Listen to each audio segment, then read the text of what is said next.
Hello everyone. তো ঘরে ছোট বেবি থাকলে তো সারাদিন একটা রুটিন ফলো করতেই হয়। তো রাত্রিবেলা আমি স্মিহির জন্য কি নাইট কেয়ার রুটিন ফলো করি সেটাই তোমাদের সাথে শেয়ার করব।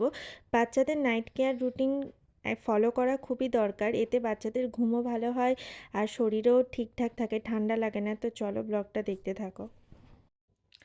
Hello everyone, welcome to a new blog. তো আজকের ভিডিওতে শেয়ার করব স্মিহির নাইট কেয়ার রুটিন। তো ওকে আমি রাত্রিবেলা ঘুমানোর আগে যা যা করি সমস্তটা তোমাদের সাথে শেয়ার করব।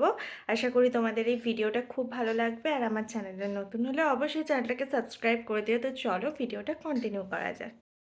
নাইট কেয়ার রুটিনের জন্য আমি প্রথমেই নিয়ে নিয়েছি ওয়াইপস, সাথে ডাইপার, সাথে মাসাজ অয়েল। কেউ যদি মাসাজ অয়েল ব্যবহার করতে না চায় তাহলে বেবি লোশনও ব্যবহার করতে পারো। তারপরে আমি নিয়ে নিয়েছি candid powder, diaper rash cream, মুখে মাখার ক্রিম, বেবি ক্রিম আর দুটো ফ্রেশ জামা। প্রথম 1 মাস আমি স্মিহিকে কিছুই ব্যবহার করতাম না, খালি রাত্রিবেলায় শোয়ার সময় ওর জামাটা চেঞ্জ করে দিতাম, আর ও সারাদিন ডাইপার ফ্রি থাকতো। রাত্রিবেলা ঘুমানোর সময় খালি ওকে একটা ডাইপার পরিয়ে দিতাম। তো যখন স্মিহির 1 মাস হয়ে গেল তখন ডাক্তার বলল যে এবার ওকে অয়েল ম্যাসাজ করানো যাবে। তো আমি ওকে রাত্রিবেলা মাঝে মাঝে অয়েল ম্যাসাজ করিয়ে দিতাম, আর যেদিনকে পারতাম না সেদিনকে আমি বডি লোশন মাখিয়ে দিতাম। তো আমি ওকে যখন নভেম্বরের লাস্ট হলো, শীত পড়তে শুরু করলো, তো আমার এক রিলেটিভ আমাকে বলেছিল যে রাত্রিবেলা অয়েল ম্যাসাজ করো, শীতকালে বাচ্চাদের খুব আরাম হয়, ঘুমও ভালো হয়, সাথে বাচ্চাদের ঠান্ডা লাগার চান্সটাও অনেকটা কমে যায়।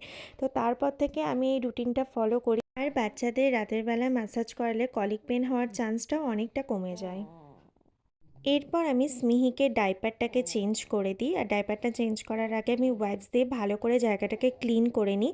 তারপরে আমি ক্যান্ডিড পাউডার লাগিয়ে নিই, নয় ক্যান্ডিড পাউডার নয় ডাইপার র্যাশ ক্রিম, যে কোনো একটা লাগাই। ডক্টর যেহেতু আমাকে ক্যান্ডিড পাউডারটা ব্যবহার করতে বলেছে আমি সেটাই বেশি ব্যবহার করি। এরপর আমি স্মিহিকে মুখে মাখার ক্রিম মাখিয়ে দিয়েছিলাম, আর তারপরে আমি ওকে ফ্রেশ জামা পরিয়ে দিচ্ছিলাম।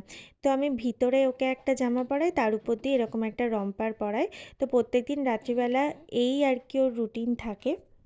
যেহেতু এখনও ঠান্ডাটা রয়েছে, মানে যতদিন ঠান্ডা থাকবে আমি ততদিন রাত্রিবেলা ঘুমানোর সময় এরকম রম্পার পরাবো বলেই ঠিক করেছি। আর মানে এখনও যেহেতু ঠান্ডা আছে আর আমাদের ঘরে বেশ মানে আর কি ঠান্ডা আসে, তো ওর জন্য ওকে রাত্রিবেলা ঘুমানোর সময় এরকম একটা টুপি পরিয়ে দিই। তো ভিডিওটা কীরকম লাগলো অবশ্যই জানিও। আর স্মিহির নাইট কেয়ার রুটিন এই ছিল। আশা করি তোমাদের ব্লগটা ভালো লেগেছে। তো আজকের জন্য টাটা।